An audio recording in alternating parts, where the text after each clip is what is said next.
प्रेरणा की यह घड़ी, प्रेरणा की यह घड़ी।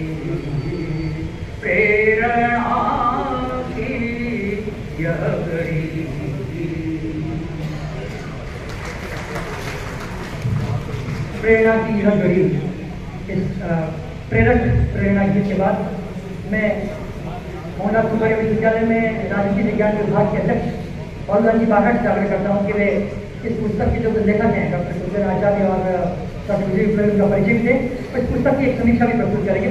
बहुत जी बाघट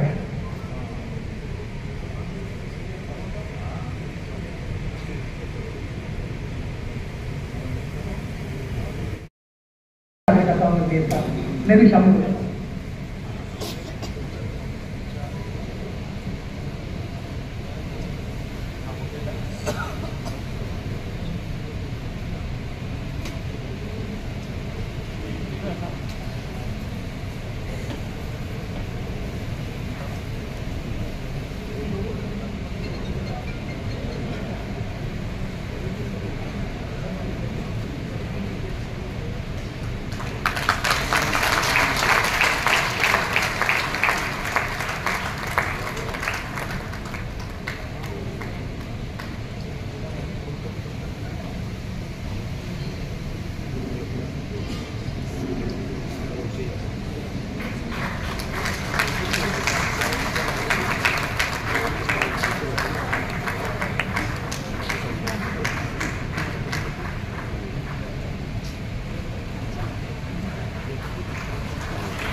दीनदयाल जी के मार्ग पर चलकर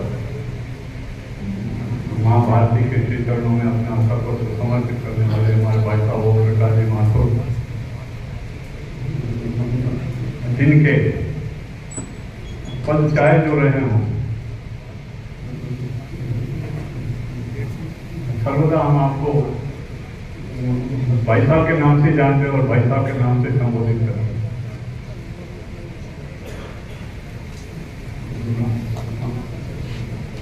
माननीय वीसी साहब,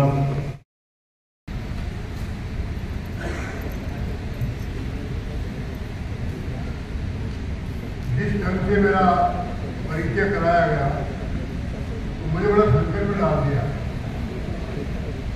परिचय में एक ने तो कहा कि जिला प्रचारक बनाने प्रार्थना नहीं आती थी,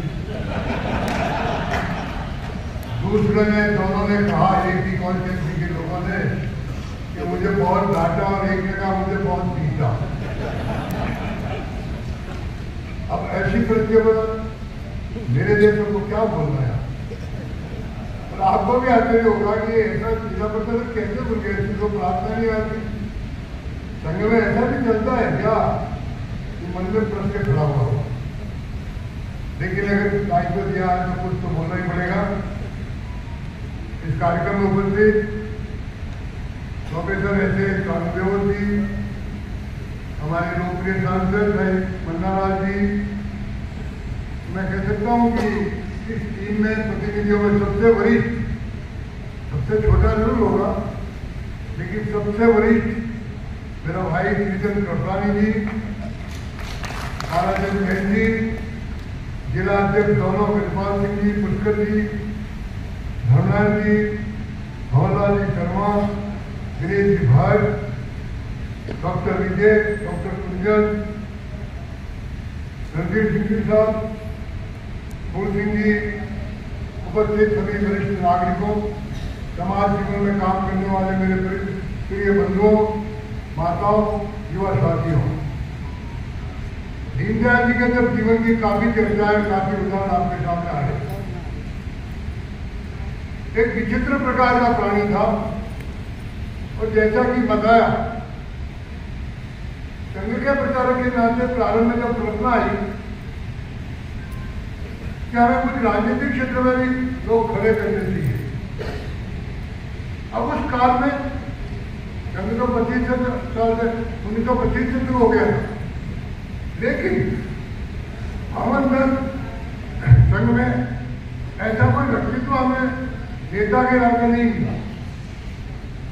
कैसे खड़ा किया जाए।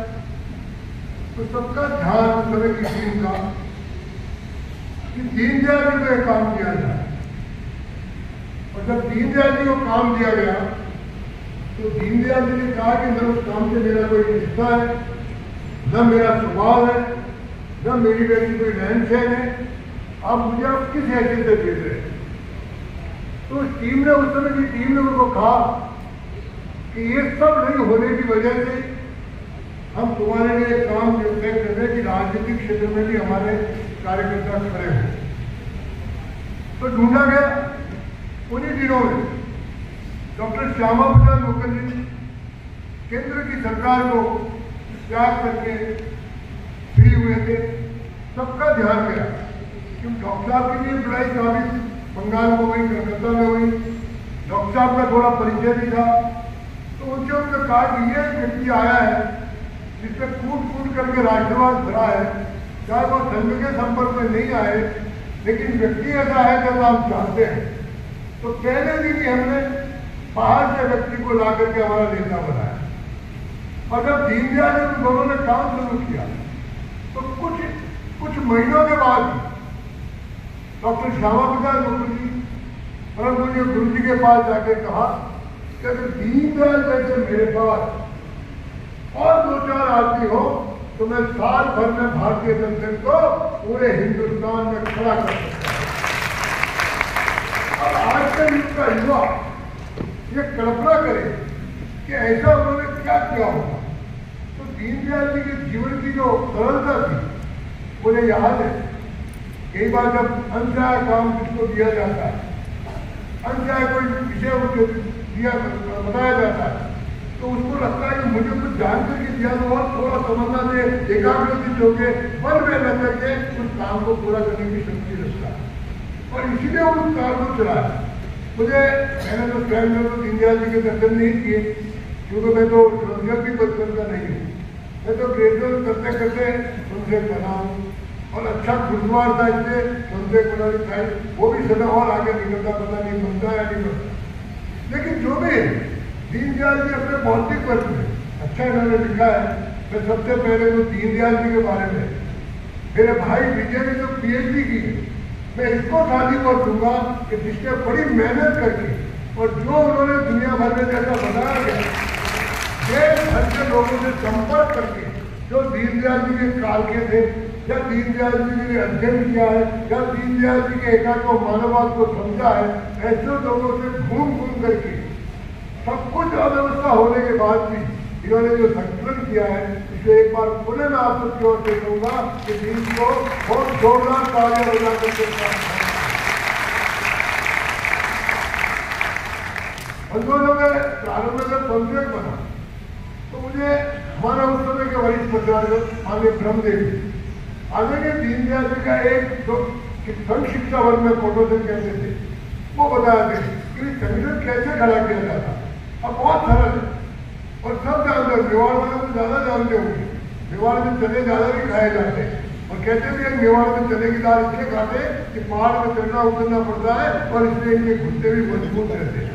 तो दीनदयाल जी चने को लेकर के उदाहरण देते थे संशयों के बीच में, छोटे छोटे संशय कि चना खाना भी हमको संगठन की एक रचना और संस्कृति खान करते हैं।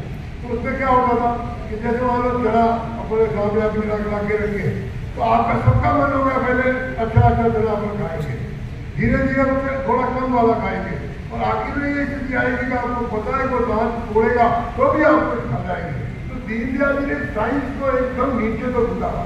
उन्होंने कहा कि व्यक्ति को, कार्यकर्ताओं को सबसे पहले लोग संपर्क करना चाहिए, दोस्ती करनी चाहिए, दोस्ती करने के बाद उसको लोग संग्रह करना चाहिए। क्या हमारे माध्यम से वो 2 जगह आ सकते हैं क्या, हमारे कहने से नहीं जा सकते हैं क्या, वो हम कह इकट्ठे हो सकते हैं क्या। एक साइंस के लिए इतनी सरल साइंस नए लोगों को समझाने की दीनदयाल जी ने थी। और उसके बाद वो कहते थे लोक संस्कार भी करना चाहिए।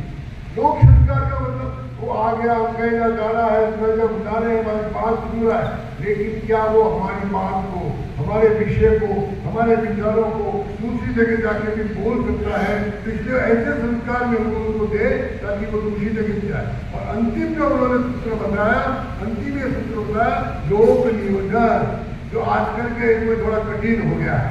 आजकल तो होता है कि जिसको जो मिल गया वो दूसरा नहीं जिंदगी में चलता रहो, दूसरा कोई मेरे आस पास नहीं पड़ते। लेकिन अच्छा संगठन करता वो होगा कि जो कार्यकर्ता बनेगा, मिला, उसको संस्कारित किया, तो कोई ना कोई उसको दायित्व दिया जाए, कहीं ना कहीं काम पर लगाया जाए। तो दीनदयाल जी ने इस प्रकार के काम को खड़ा किया। ये जो मतलब प्रणाली इन्होंने दी, हम सबको ये पता है किस प्रकार से, और आज जिस प्रकार से विश्व का सबसे बड़ा संगठन बना है, वो दीनदयाल जी जैसे हजारों हजारों लाखों कार्यकर्ताओं उनके पीड़ा के संगठन बना है। आज तो अभी केंद्रीय के मोदी और नरेंद्र मोदी जी ने बोला, लेकिन उसके पीछे जिन्होंने बीज बोया है, जिन्होंने परिश्रम किया है, जिन्होंने साधन किया है, जिन्होंने लोगों की मानसिकता बताई है, मैं धन्य उन लोगों को मानूंगा कि जिन्होंने इतना बड़ा संगठन खड़े किए जैसे आप जैसे हजारों हजारों कार्यकर्ताओं को देश में खड़ा किया है। और इसलिए मेरा ऐसा मानना है कि हम सब लोग एक बार, मैं चाहूंगा, देखिए मैं भाई विजय को भी कहूँगा, डॉक्टर कुंजन को भी कहूँगा कि देखिए मेरा ऐसा मानना है कि पुस्तकें साहित्य बहुत आगे नहीं जाए। आजकल IT का युग है। मेरा ऐसा मानना है कि हमको कुछ आसान ग्रुप बनते हैं, एक फॉलोअर बनते हैं, लोगों के व्हाट्सएप ग्रुप बनता है। मैं कहूँगा मेरे भाई विजय, डॉक्टर विजय को कि कुछ ऐसे पॉइंट्स उसमें से निकाले और वो पॉइंट अपने ग्रुप में डाले, तो नया विद्यार्थी कैसे उससे पिकअप करे उस बात को। दीनदयाल जी ने कहा क्या किया, दीनदयाल जी ने कब क्या कहा, दीनदयाल जी ने किसको क्या कहा। अब ये छोटी छोटी बातें अगर बताएंगे तो आजकल पुस्तक है, पढ़ने का थोड़ा अभ्यास कम हो रहा है। पुस्तक लिखी, संग्रह हुआ बहुत अच्छा, उससे पहले भी बहुत संग्रह हुआ, दीनदयाल जी के वांग्मय का भी पूरा साहित्य निकला, सब कुछ निकला। लेकिन जिस प्रकार से दीनदयाल जी का नाम आज के युवा में जाना चाहिए, वो युवा में जाने के लिए मेरी ऐसी अपील है, ऐसे दोनों विद्वानों को, बाकी सबको भी, कि अपने अपने ग्रुप में दीनदयाल जी के शिष्य के रूप में थोड़ा थोड़ा डाले। बहुत जल्दी वायरल होगा, बहुत जल्दी। अभी ये आपका जिला पुष्कर एक उदाहरण दिया, मैं यहाँ मुझे बुलाया हुआ था, मेरे पास टाइम भी नहीं था, लेकिन इसने जिद पकड़ ली तो तुरंत मुझे कहा घर आने ही पड़ा।